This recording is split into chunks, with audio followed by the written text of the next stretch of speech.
చెట్టు విలువ తెలుసుకోవాలి. ఇక్కడ దీన్ని మనం దేవతా వృక్షం అంటాం.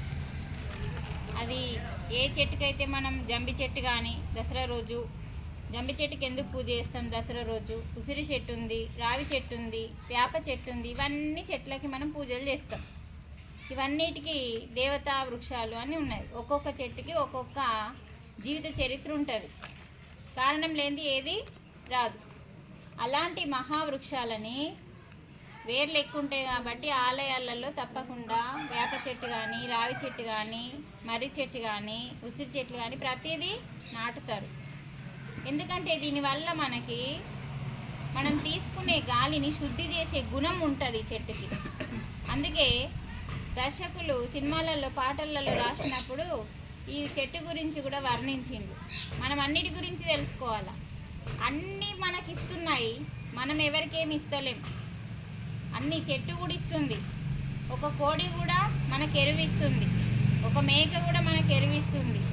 అంటే ప్రతి జీవరాశి కూడా మనకు అన్నీ ఇస్తుంది. వినబడుతుందా లాస్ట్ వరకు? ఇంకొంచెం ఇటు జరగండి. అయితే వినబడుతుందంటే మెల్ల వినబడ్డది అనుకో ధ్యాస బయటకు వెళ్తుంది. అదే గట్టిగా వినబడ్డది ధ్యాస ఎటు పోదు. నా పేరు సునీత.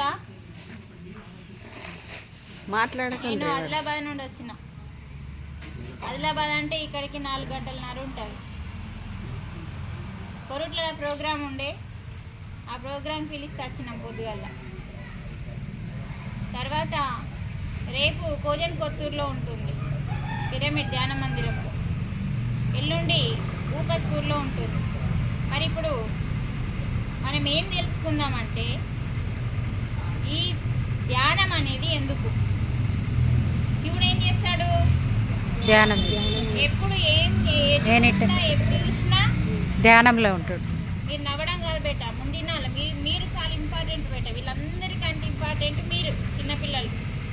ఎందుకంటే మీరు భవిష్యత్తు కాబట్టి.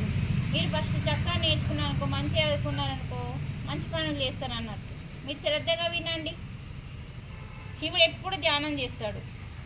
తర్వాత శివుని అంశ ఆంజనేయ స్వామి కూడా ఎప్పుడూ ధ్యానమే. అలాగే సాయిబాబా కూడా పగలు రేయి ధ్యానం అన్నాడు. పరమాత్మునిలో లీనం అన్నాడు. పరమాత్మునిలో లీనం కావాలి అంటే ఏం చెప్పిండు? నన్ను ఊకుండా పెట్టుండి, నాకు రోజు ప్రసాదాలు పెట్టుండి, నాకు ఆరతి అని చెప్పలే. సాయిబాబా ఏం చెప్పిండు? ఆయన మాటలు పట్టుకోమన్నాడు. పట్టుకున్నామా? పగలు అన్నాడు. రేయి అంటే రాత్రి, పగలు రేయి ధ్యానం. ఈ పగలు రేయి 2 సార్లు ఎప్పుడైతే ధ్యానం చేస్తామో మనం ఏమవుతాం? పరమాత్మలో లీనమవుతాం. భగవంతుడు ఒకటి చెప్తే మనం ఇంకొకటి చేస్తున్నాం. వాళ్ళందరూ ఏం చెప్పిండ్రంటే జ్ఞానం చెప్పిండు.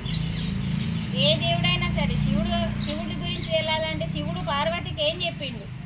పార్వతి శివుడిని ఉత్తనే పొందలే. మనం మన భర్తల్ని పొందినట్టు మన విజయింది. ఏదో పిల్లాడు వేయిండో తల్లి వేయింది, పెళ్లి చూపులు చూసుకొచ్చింది, ముడేసుకున్నాం. కానీ శివుడు అంత తొందరగా పార్వతికి ఇయ్యలే. పార్వతికి ఎన్నో చుక్కలు చూపించిండు శివుడు. దేని కొరకు? ఆమె మామూలు మనిషిగా పుట్టింది, ఆమెనేమో ఆదిపరాశక్తి. ఆ విషయం తెలుసుకుంటలేదు. చిన్నదానికి పెద్దదానికి కష్టం వచ్చినా అన్నిటికీ ఏమొచ్చినా ఏడ్చి తనకు తాను అగ్ని పెట్టుకొని దగ్ధమైపోయింది. అందుకనే పార్వతీదేవిలో ఉన్న శక్తిని మేల్కొల్పడానికి పార్వతిని తపస్సు చేయమన్నాడు. అంటే ధ్యానం. ఇప్పుడు మనం చేసినాం కదా, అదే ధ్యానం ఆమెకి ఏమన్నాడు? ఉట్టి ఒకరోజా, గంటన, 2 గంటలా కాదు, సంవత్సరాల తరబడి. అంటే ఒక శివ అంటే ఆత్మలింగాన్ని, ఆయన ఆత్మలింగం, ఇది శివాలయం. ఆ ఆత్మలింగాన్ని మనం పొందాలంటే ఉత్తేనే లేదు. మరి ఆయన బయట లేడు, మన లోపల ఉన్నాడు ఆత్మలింగం.